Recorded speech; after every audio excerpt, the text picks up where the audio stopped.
Last lecture में हमने group 17 elements के जो प्रॉपर्टीज़ थे और उनके बारे में जो भी सिलेबस में था वो सब कुछ देख चुके हैं। अब आज हम स्टार्ट करेंगे group 18 elements. Group 18 elements are also called inert gases और noble gases. Noble gases because each element of the periodic table wants to attain a electronic configuration like these elements. That's why these are noble to rest of the elements of periodic table. That's why these are called noble gases. Gases because all the elements of these group are gaseous in nature. These elements are group 18 elements include helium, neon, argon, krypton, xenon, radon. तो helium, नियन, argon, krypton, xenon ये तो atmosphere में मिलती है आपको। और जो dry air का परसेंटेज है तो 1% एटमॉस्फेरिक कंपोजिशन होता है इनका, उसमें भी आर्गन मेजर कंस्टिट्यूएंट होती है। तो सारी इनर्ट गैसेस का परसेंटेज टोटल एटमॉस्फेरिक परसेंटेज का सिर्फ 1% है और उसमें भी आर्गन मेजर कंस्टिट्यूएंट है। रेडॉन एटमॉस्फेयर में नहीं मिलती। रेडॉन एक न्यूक्लियर डिसइंटीग्रेशन प्रोडक्ट है रेडियम का। जब रेडियम डीके होती है तो रेडॉन और हीलियम बनती है। तो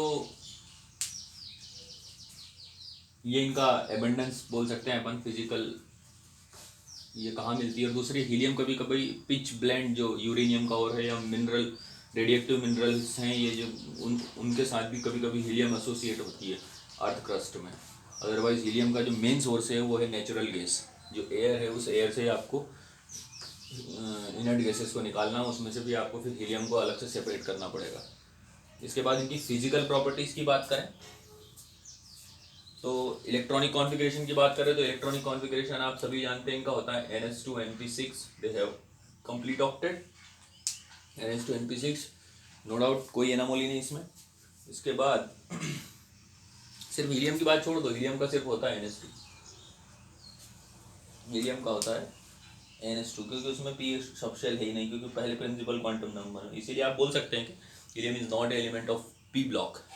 हीलियम पी ब्लॉक का एलिमेंट नहीं है, लेकिन ये ग्रुप 0 के एलिमेंट है। इनको ग्रुप 0 भी बोला जाता है। 18 एलिमेंट्स को ग्रुप 0 भी कहा जाता है। इसके बाद इलेक्ट्रॉनिक कॉन्फ़िगरेशन के बाद आयोनाइजेशन एंथैल्पी। तो आयोनाइजेशन एंथैल्पी में कोई डाउट नहीं, ऊपर से नीचे जाने पर एटॉमिक साइज बढ़ती है, इसलिए आयोनाइजेशन एंथैल्पी की वैल्यू घटती जाती है, डिक्रीज होती है आयोनाइजेशन एंथैल्पी। एटॉमिक रेडाई नीचे जाने पर साइज बढ़ रही है तो एटॉमिक रेडाई इंक्रीज होगी। इलेक्ट्रॉन गेन एंथैल्पी की बात करें तो इलेक्ट्रॉन गेन एंथैल्पी मैंने आपको पहले भी बताया था, this is the only group which have a positive value of electron gain enthalpy. Otherwise periodic table में सभी की इलेक्ट्रॉन गेन एंथैल्पी नेगेटिव होती है। इवन अल्कली मेटल्स और अल्कली अर्थ मेटल की भी इलेक्ट्रॉन गेन एंथैल्पी नेगेटिव, भले less negative हो, पर ये ग्रुप जो है एकमात्र ऐसा ग्रुप है जिसकी इलेक्ट्रॉन गेन एंथैल्पी की वैल्यू क्या होती है, पॉजिटिव होती है। मतलब आपको इलेक्ट्रॉन जब ये एटम एक्सेप्ट करेंगे तब भी आपको एनर्जी को खर्च करना पड़ेगा, आपको एनर्जी इनको देना पड़ेगी। और पॉजिटिव वैसी भी नहीं, लार्ज पॉजिटिव वैल्यूज होती है, इससे थोड़ी बहुत भी पॉजिटिव नहीं होती, लार्ज। सो फिजिकल प्रॉपर्टीज़ की इलेक्ट्रॉन गेन एंथैल्पी के बाद इनकी फिजिकल प्रॉपर्टीज़ की बात करें, जो अदर फिजिकल प्रॉपर्टीज़ हैं इसमें देखिए, सबसे पहले तो सभी गैसेस मोनो एटॉमिक है। पीरियड टेबल की दूसरी गैसेस जो डायटोमिक होती हैं, ट्राइटोमिक होती है, जैसे ओजोन नाइट्रोजन डायटोमिक है, ऑक्सीजन डायटोमिक है, आपकी ओजोन ट्राइटोमिक है, और जो भी रेस्ट ऑफ गैसेस हैं वो डायटोमिक ही हैं। लेकिन ये जो ग्रुप में गैसेस हैं सभी क्या है, मोनो एटॉमिक है। सिर्फ जैसे हीलियम का सिंबल एलिमेंटल फॉर्म में भी He होता है, नियोन का एलिमेंटल फॉर्म में भी Ne। ऐसा नहीं कि ऑक्सीजन का O2 है तो He का भी He2 कर दें आप, ये सब मोनो एटॉमिक है। ये सभी कलरलेस, ऑर्डरलेस, टेस्टलेस है, इनमें कोई कलर नहीं है, कोई ऑर्डर नहीं है, कोई टेस्ट नहीं है।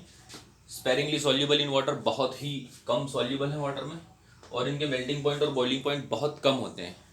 MP और BP बहुत कम है because of the only interaction present between their molecule और their atom is van der Waals forces of weak van der Waals forces. तो वीक वंडरवाल फोर्सेज होने के कारण ये बहुत ही मोबाइल रहती हैं, तो इसीलिए इनके बॉइलिंग पॉइंट कम होते हैं। और अब तक जो सारे नॉन सब्सटेंसेस में सबसे लोएस्ट बॉइलिंग पॉइंट जो है वो हीलियम का है, वो है 4.2 केल्विन।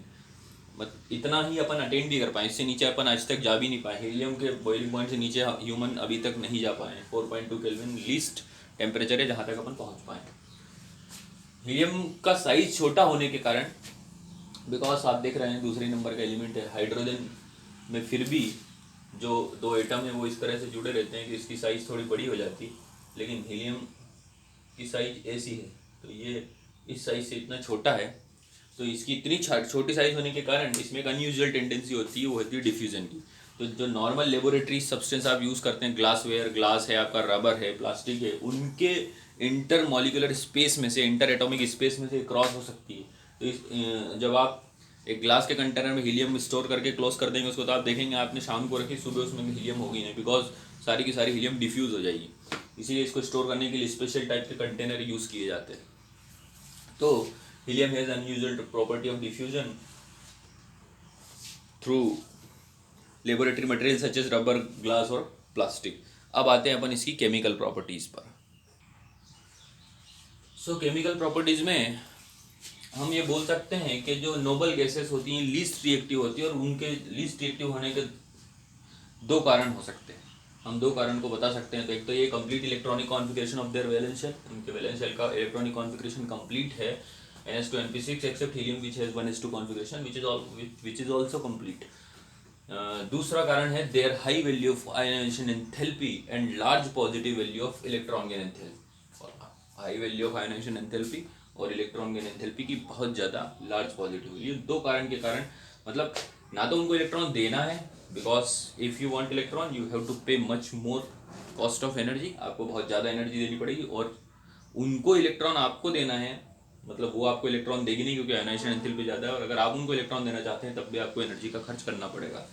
तो दोनों ही चीज़ें में एनर्जी की वैल्यू ज़्यादा होने के कारण अपना ये ना तो इलेक्ट्रॉन देती है ना लेती है, इसका मतलब रिमेन्स ऑलमोस्ट इनएक्टिव और नॉन लीस्ट रिएक्टिव।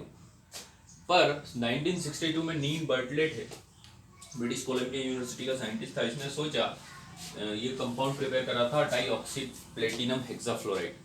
तो इसमें ऑक्सीजन को आप देख रहे हैं, ऑक्सीजन प्लस चार्ज लिए हुए, बाकी ये पूरा का पूरा कॉम्प्लेक्स नेगेटिव और इसमें ऑक्सीजन पे प्लस चार्ज है। तो उसने उस टाइम सोचा कि जब ऑक्सीजन की first ionization enthalpy, molecular oxygen not O की, O2 की फर्स्ट आयोनाइजेशन एंथैल्पी जो है वो 1175 किलो जूल पर मोल है, which is almost identical to ionisation enthalpy of xenon, जो कि जेनॉन की तो फिर भी 5 कम है, 1170 किलो जूल पर मोल है। तो जब ऑक्सीजन जिसकी फर्स्ट आयोनाइजेशन एंथैल्पी इतनी ज़्यादा है 1175 किलो जूल पर मोल, तो वो कंपाउंड बना सकता है, तो फिर जेनॉन क्यों नहीं बना सकता। फिर उसके बाद उसने एक रेड कलर का कंपाउंड जेनॉन का सेम सिमिलर वे में ऑक्सीजन के साथ प्रिपेयर किया, जेनॉन प्लेटिनम हेक्साफ्लोराइड, और उसके बाद तो फिर यूँ मान लो बाढ़ सी आ गई इनर्ट गैसेस के कंपाउंड की। अब उसके बाद जेनॉन इनर्ट गैसेस के compound oxygen more electronegative element जैसे ऑक्सीजन और फ्लोरीन के साथ बहुत से कंपाउंड प्रिपेयर किए गए। तो अपन आइए देखते हैं वो दो कंपाउंड जो हैं। सबसे पहले अपन देखेंगे xenon fluorine compounds.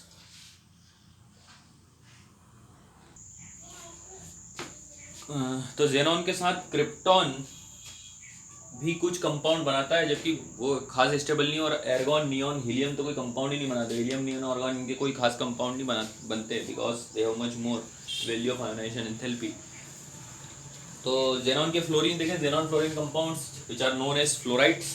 Xenon fluoride, तो जेनॉन फ्लोरीन के साथ 3 तरह के फ्लोराइड बनाते हैं, जेनॉन डाइफ्लोराइड, टेट्राफ्लोराइड और हेक्साफ्लोराइड। डाइफ्लोराइड जब आप जेनॉन एक्सेस में लेंगे, फ्लोरीन की रिएक्शन कराएंगे 673 केल्विन पर, तो डाइफ्लोराइड बनेगा। जेनॉन टेट्राफ्लोराइड 1:5 का रेशो जब आप जेनॉन और फ्लोरीन में रखेंगे तो जेनॉन टेट्राफ्लोराइड बनेगा। जब 1:20 का रेशो आप रखेंगे तो जेनॉन हेक्साफ्लोराइड बनेगा। हेक्साफ्लोराइड को आप दूसरे फ्लोरिनेटिंग एजेंट लाइक O2F2 याद होगा आपको, ऑक्सीजन डाइफ्लोराइड, ऑक्सीजन 2 तरह के, फ्लोरीन 2 तरह के ऑक्साइड बनाता है, अपन ने देखा था OF2 और O2F2। तो उनमें O2F2 जो है अनस्टेबल है, तुरंत फ्लोरीन देता है HCF4 को, और ये बन जाता है HCF6 और ऑक्सीजन रिलीज हो जाती है। तो 2 तरीके से आप जेनॉन के हेक्साफ्लोराइड बना सकते हैं। सारे के जितने भी फ्लोराइड्स हैं ये these are HCF2, HCF4, HCF6, these are colourless crystalline solid, बहुत क्रिस्टलाइन होते हैं, सबलाइम हो जाते हैं 298 kelvin 25 degree temperature room temperature पर, तो ये कैम्फर के जैसे भाप बन जाते हैं। These are powerful fluorinating agent, ये स्टेबल भी इतने नहीं है इसलिए पावरफुल फ्लोरिनेटिंग एजेंट है, ये फ्लोरीन देते हैं आसानी से किसी को भी। These are readily hydrolyse by even traces of water, थोड़ा बहुत भी पानी होगा तो तुरंत हाइड्रोलाइज हो जाएंगे, जैसे एक जेनॉन डाइफ्लोराइड हाइड्रोलाइज हो रहा है हाइड्रोफ्लोरिक एसिड और जेनॉन में। अब आइए इनकी स्ट्रक्चर देखते हैं कि आखिर इनकी स्ट्रक्चर होती कैसी है। तो स्टूडेंट्स हम जेनॉन के जेनॉन फ्लोरीन के कंपाउंड की स्ट्रक्चर की बात करें तो सबसे पहले HCF2 देखते हैं। HCF2 आप देख रहे होंगे, इसमें जो हाइब्रिडाइजेशन होता है sp3d lp3। sp3d जो टिपिकल हाइब्रिडाइजेशन है उसकी स्ट्रक्चर अगर टिपिकल होता है विदाउट एनी लोन पेयर तो इसका हाइब्रिडाइजेशन VSEPR थ्योरी से अपन देख सकते हैं, आप किसी VSEPR थ्योरी से भी देख सकते हैं, आप हाइब्रिडाइजेशन के कंसेप्ट से भी देख सकते हैं। तो sp3d हाइब्रिडाइजेशन है, लोन पेयर 3 है इसमें। तो sp3d हाइब्रिडाइजेशन होता तो पेंटागोन ट्राइगोनल बाइपिरामिडल होता, लेकिन लोन पेयर 3 है तो 3 लोन पेयर उसके ट्राइगोन के वर्टाइसेस पे रखी जाएंगी, और जबकि बॉन्ड पेयर जो होगी आपके इनके इसके परपेंडिकुलर उसमें रखी जाएगी। तो इसलिए मॉलिक्यूल का जो शेप होता है वो होता है बेसिकली लीनियर। तो 3 लोन पेयर के साथ ये लीनियर शेप होता है। इसके बाद जो अगला है HCF4 जेनॉन का टेट्राफ्लोराइड, इसकी स्ट्रक्चर होती है स्क्वायर प्लेनर। हाइब्रिडाइजेशन है इसका sp3d2, लोन पेयर इसमें होती है 2 जो कि स्क्वायर प्लेनर के परपेंडिकुलर डायरेक्शन में रखी जाएगी। क्योंकि sp3d2 हाइब्रिडाइजेशन होता typical without any lone pair, तो इसकी जो शेप होता वो होता ऑक्टाहेड्रल या स्क्वायर बाई पिरामिडल। तो ऑक्टाहेड्रल है नहीं अभी, क्योंकि ये दोनों उस वर्टाइसेस पर कोई बॉन्ड पेयर नहीं है, लोन पेयर रखी गई हैं, और जो चारों के चारों फ्लोरीन है वो एक ही प्लेन में रखे गए, that's why its structure becomes square planar. XEF6 इसकी थोड़ी इंटरेस्टिंग स्ट्रक्चर है। XEF6 के केस में जब आप हाइब्रिडाइजेशन देखते हैं तो वो होता है sp3d3, और टिपिकल अगर sp3d3 हाइब्रिडाइजेशन होता तो स्ट्रक्चर होती है उसकी पेंटागोनल बाइपिरामिडल। पेंटागोनल बाइपिरामिडल पर एक लोन पेयर होने के उसमें एक पिरामिडल खत्म हो जाता है, तो इसकी स्ट्रक्चर ऐसी दिखती है जैसे डिस्टॉर्टेड ऑक्टाहेड्रल है। कैसा है डिस्टॉर्टेड, मतलब सॉरी, ये जो यहाँ पर जो मैंने लोन पेयर बनाई है एक्चुअली बेसिकली ये लोन पेयर यहाँ नहीं होती, यहाँ पर बॉन्ड पेयर होती, मतलब रिंग के परपेंडिकुलर डायरेक्शन में बॉन्ड पेयर होती, यहाँ पर लोन पेयर को रखा जाता है किसी एक उसी प्लेन में जहाँ पर सारी की सारी बॉन्ड पेयर है। तो यहाँ पर इसकी स्ट्रक्चर ऐसी दिखती है जैसे ऑक्टाहेड्रल को आपने क्या कर दिया, डिस्टॉर्ट कर दिया है, स्क्वायर बाई पिरामिडल जैसे ही, जैसे ये इसको भूल जाइए, ये पूरा एक स्क्वायर और एक ऊपर एक नीचे और एक ऊपर, तो इसलिए इसकी लगती है कि एक ऑक्टाहेड्रल को आपने डिस्टॉर्ट कर दिया। हाइब्रिडाइजेशन में आपको बता चुका हूँ sp3d3 विथ लोन पेयर 1। अब आगे देखते हैं अपन जेनॉन और ऑक्सीजन के कंपाउंड्स। एक और इंटरेस्टिंग चीज़ इन जेनॉन के डाई फ्लोराइड्स के बारे में कि जो फ्लोराइड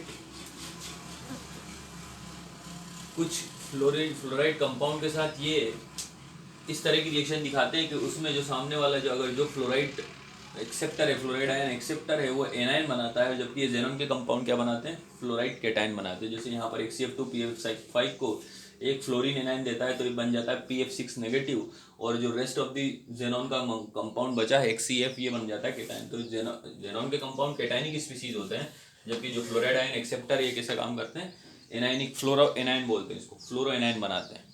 ऐसा कैसे किसी भी MF मेटल है उसका फ्लोराइड है वो उसके साथ रिएक्शन करके ये M पॉजिटिव प्लस XCF7 इस तरह की फ्लोरो एनायन बनाते हैं। तो इसमें मेटल कोई भी अल्कली मेटल या अल्कली अर्थ मेटल हो सकती है, sodium alkali metal, sodium potassium rubidium caesium. अब आते हैं अपन जेनॉन ऑक्सीजन कंपाउंड्स पर। तो xenon oxygen compound basically xenon fluoride के, जेनॉन टेट्राफ्लोराइड और हेक्साफ्लोराइड के हाइड्रोलिसिस से बनाते हैं। जब आप उनका कंप्लीट हाइड्रोलिसिस करते हैं तो आपको जो कंपाउंड मिलता है, कंप्लीट हाइड्रोलिसिस करने पर बेसिकली जेनॉन का ट्राईऑक्साइड मिलता है XeO3। तो चाहे आप जेनॉन के टेट्राफ्लोराइड का कंपाउंड कंप्लीट हाइड्रोलिसिस करें, ये रिएक्शन याद रखें, इंपॉर्टेंट हो सकती है एग्जाम के पॉइंट ऑफ व्यू से। जेनॉन के हाइड्रोलिसिस जो फ्लोराइड है उनके हाइड्रोलिसिस का क्वेश्चन आता है, तो चाहे वो टेट्राफ्लोराइड हो चाहे वो हेक्साफ्लोराइड, कंप्लीट हाइड्रोलिसिस से आपको जेनॉन के ट्राईऑक्साइड ही मिलेंगे। लेकिन अगर आप उनका पार्शियल हाइड्रोलिसिस कराते हैं तो जेनॉन हेक्साफ्लोराइड के पार्शियल हाइड्रोलिसिस से आपको या तो जेनॉन ऑक्सी टेट्राफ्लोराइड मिलेगा या जेनॉन ऑक्सी डाइफ्लोराइड मिलेगा। तो ये दो तरह की पॉसिबिलिटीज होती हैं। जब आप बहुत ही पार्शियल करते हैं तो जेनॉन ऑक्सी टेट्राफ्लोराइड मिलेगा, और जब थोड़ा वाटर का अमाउंट ज़्यादा होगी तो आपको मिलता है जेनॉन डाइऑक्सीजन डाइफ्लोराइड। जेनॉन के ऑक्साइड और जेनॉन के ऑक्सीफ्लोराइड की स्ट्रक्चर ऐसी है, जैसे जेनॉन का ऑक्सी टेट्राफ्लोराइड है XeOF4, तो इसकी स्ट्रक्चर बेसिकली स्क्वायर पिरामिडल है। हाइब्रिडाइजेशन है sp3lp2 sp3d2lp1, एक लोन पेयर है, चारों वर्टाइसिस में फ्लोरीन है और एक परपेंडिकुलर डायरेक्शन में एक ऑक्सीजन एटम है, जबकि दूसरे पे लोन पेयर है। तो इसलिए स्क्वायर पिरामिडल है। और जेनॉन का ट्राईऑक्साइड जो है XeO3, ये बेसिकली sp3 है, इसकी स्ट्रक्चर sp3 हाइब्रिडाइजेशन है, लोन पेयर इसमें 1 है, तो इसकी स्ट्रक्चर हो जाती है पिरामिडल।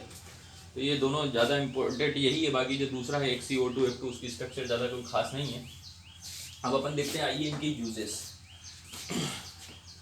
तो यूजेस देखें, हीलियम एक नॉन इन्फ्लेमेबल और लाइट गैस है, और इसीलिए हल्के होने के कारण ये बलून्स में भरी जाती है। उन बलून्स में जो मीटियोलॉजिकल वेदर ऑब्जर्वेशन के लिए आप जब ऊपर जो एक फिक्स जगह पर फिक्स्ड रहते हैं, उन बलून्स में आप इनको भर के छोड़ देते ताकि वो उस पर्टिकुलर हाइट पर टिके रहें। It is also use in gas cooled nuclear reactor. Gas cooled nuclear reactor में वो यूज़ होती है। लिक्विड हीलियम 4.2 जिसका बॉइलिंग पॉइंट होता है, used is a cryogenic agent. मैंने आपको बोला बहुत ठंडी होती है, क्योंकि लिक्विड हीलियम का जो बॉइलिंग पॉइंट है 4.2 केल्विन है, तो इसलिए इतनी ठंडी चीज़ है। तो ये बहुत ही लो टेम्परेचर पर जब एक्सपेरिमेंट किए जाते हैं तब इसका यूज़ किया जाता है। It is also use to produce sustain powerful superconducting magnets which form an essential part of modern NMR और MRI। Nuclear magnetic resonance NMR और मैग्नेटिक रेजोनेंस इमेजिंग MRI, इनमें जो सुपर कंडक्टर होते हैं वहाँ पर सुपर कंडक्टिविटी को produce करने के लिए बहुत लो टेम्परेचर प्रोड्यूस किया जाता है, जनरेट किया जाता है, और वो लो टेम्परेचर हीलियम ही जनरेट करती है ताकि वहाँ पर सुपर कंडक्टिंग पावरफुल मैग्नेट्स बन सकें। क्योंकि MRI बेसिकली एक डायग्नोसिस पर्पस से यूज़ होने वाली टेक्निक है, मैग्नेटिक रेजोनेंस इमेजिंग जिसको बोलते हैं, आप लोगों ने सुना होगा। It is used as a diluent for oxygen in modern diving apparatus. ये अपन देख चुके हैं, बहुत सारा पार्ट नाइट्रोजन का हीलियम रिप्लेस कर देती है मॉडर्न डाइविंग एपरेटस में, क्योंकि इसकी सॉल्युबिलिटी ब्लड में बहुत ही कम है। Neon is used in discharge tube and fluorescent bulb for advertisement display purposes. जो अपने स्कूल के उसमें सहारा का आपने देखा होगा, रेड कलर से सहारा लिखा रहता है, बेसिकली नियॉन लाइट से लिखा हुआ है। आपने किसी होटल पे नाम देखा होगा लिखा हुआ, वो भी नियॉन लाइट से लिखा रहता है, जो रात में ग्लो होते रहते हैं। Neon bulbs are used in botanical gardens and green house. Neon bulb botanical garden और ग्रीन हाउस में भी यूज़ किए जाते हैं। Argon is use to mainly provide in inert atmosphere in high temperature metallurgical process. Argon को high temperature metallurgical process में inert environment produce करने के लिए यूज़ किया जाता है। फॉर एग्जांपल जैसे welding of metal of alloy को आपको वेल्ड करना है, जहाँ पर आप ऑक्सीडेशन रोकना चाहते हैं मेटल का, तो वहाँ पर आप इसको यूज़ करते हैं। और इलेक्ट्रिक बल्ब में जो सो कॉल्ड बल्ब होते थे पुराने 100 वाट के बल्ब, 10 रुपये का जो बल्ब आता है, उसमें जो गैस भरी होती है बेसिकली एर्गॉन ही होती है। वो एर्गॉन का भरने का पर्पज़ ये है कि जो फिलामेंट इतना रेड हॉट हो जाता है कि अगर ऑक्सीजन उसके कांटेक्ट में आती है तो फिलामेंट की मेटल ऑक्सीडाइज होती है और फिलामेंट टूट जाता है। इसीलिए उस ऑक्सीडेशन को रोकने के लिए उसमें इनर्ट गैस भरी जाती है, वो होती है आपकी एर्गॉन।